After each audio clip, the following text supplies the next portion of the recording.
শ্রী বিঘ্নহার্তা গণেশায় নমো নমঃ। হরি ওম। সর্বব্য শুভ সন্ধ্যা। আশা করি সকলেই সুস্থ আছেন এবং আমার আগের ভিডিওটি দেখে নিয়েছেন। আমি আজ বাকি বিষয়গুলো নিয়ে কথা বলবো। আগের ভিডিওটিতে যেসব কথা বলা হয়নি সেসব বিষয় নিয়ে আমি আপনাদেরকে জানাবো। আর আমি আশা রাখবো যে আপনারা সকলে আমার ভিডিওটি আপনাদের অমূল্য সময় নষ্ট করে আমার ভিডিওটি দেখবেন। এটুকু কিন্তু আমি আপনাদের কাছে সকলের কাছে আশা রাখবো। আর শেয়ার করবেন, সাথে থাকবেন। আমার একটু আপনাদের চরণে আমার এটাই নিবেদন রইল যে সত্যের সাথে থাকা সবসময় উচিত। অসত্যকে শাস্তি দেওয়া, অসত্যকে ধর্ম শেখানো, ধর্ম দেখানো সত্যের কিন্তু অধিকার। আর এই অধিকার থেকে আপনারা কেউ সরবেন না। এটাই আমি একটা নারী হয়ে আর সকল নারীর কাছে, সকল মা বাবা ভাই বোনদের কাছে এটাই আমি আশা রাখবো। নমস্কার। তো আজকের এই সাক্ষাৎকারটি আবার আমরা শুরু করছি। আগেরটা সম্পূর্ণ হয়েছে। তো আজ শুরু করব সরাসরি আপনার শ্বশুর অর্থাৎ জিতেন্দ্র রায় কর্মকারের মোট কতজন সন্তান, অর্থাৎ দিলীপ কর্মকারের কতজন ভাই বোন আছে বা ছিল। মহাশয় জিতেন্দ্র মশাইয়ের ছেলে মেয়ের কথা কি বলবো, 10টা।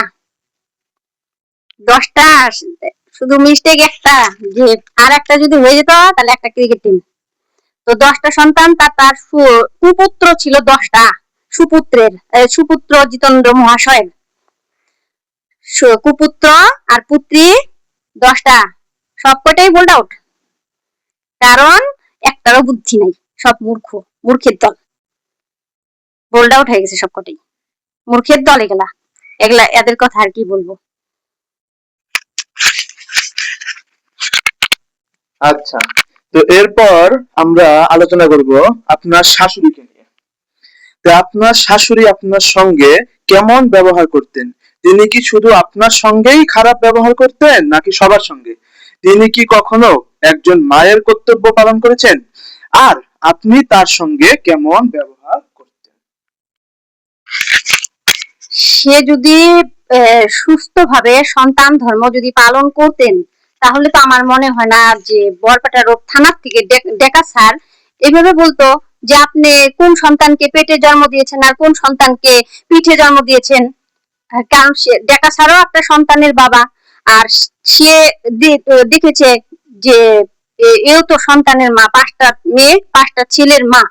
তো হয়েও যদি ছেলের বোন নামে নতুন বিবাহিত বউ আর 11 মাসের শিশু, সেই বাচ্চা শিশুটার নামে যদি কেস লিখতে গিয়ে যে তাদের দুজনকে জেলে ঢুকাবে, তবে সে কিরকম ধরনের মা সেটা আপনারা নিজেরাই চিন্তা করে দেখেন। আর তার ব্যবহারের কথা কি বলবো, আমাকে ক্ষমা করবেন, তার কিছু বিষয়ে আমি আপনাদেরকে জানাবো। তো মুখের ভাষাটা প্রথমে বলবো।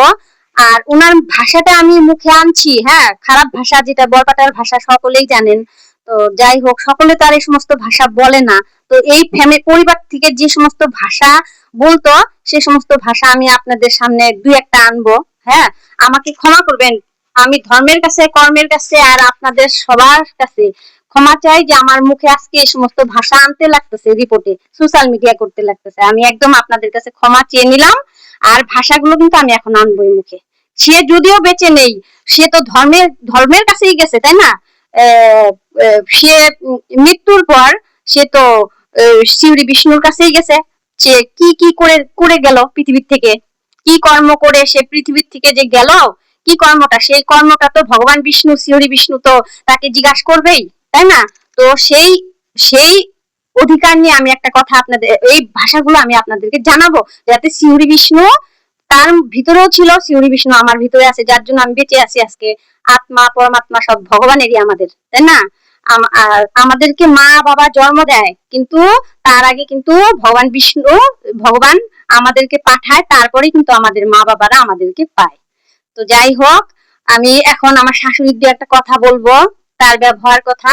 আর সে তার ছেলে মেয়েদেরকে কোনোদিনই রান্না করে দিত না। উম, দিবে না জন্যই তো মেয়েকে বাড়িতে পালছে, তাই না, পেলেছে। তো যেরকম ওই যে আরতি, তার জামাইকে নিয়ে ঘর জামাই থাকলো কেন? ভাইদেরকে সে রান্না করে খাওয়াতো, তার মা কোনোদিন রান্না করে দেয়নি। তার ডিউটি সে শুধু ঘরে ঘরে ঢুকবে, এর নিন্দা ওর নিন্দা, তার নিন্দা ওর নিন্দা, ওর কাছে ওর নিন্দা ওর কাছে, এরকম তার একটা ডিউটি ছিল। তো যাই হোক, সে আমাকে বলছিল নতুন নতুন অবস্থাতেই যে দুই সাইডে দুই ঘটি আর মাঝখানে নটি, এই সমস্ত ভাষা আমাকে গালি দিত। কেন জানেন? বলতো, তুই তো আসছিস, তুই এসে আমার ঘরটাকে দখল দিয়ে নিয়েছিস, তুই তাই দুই পাশে দুই ঘটি, তুই মাঝখানে একটা নটি।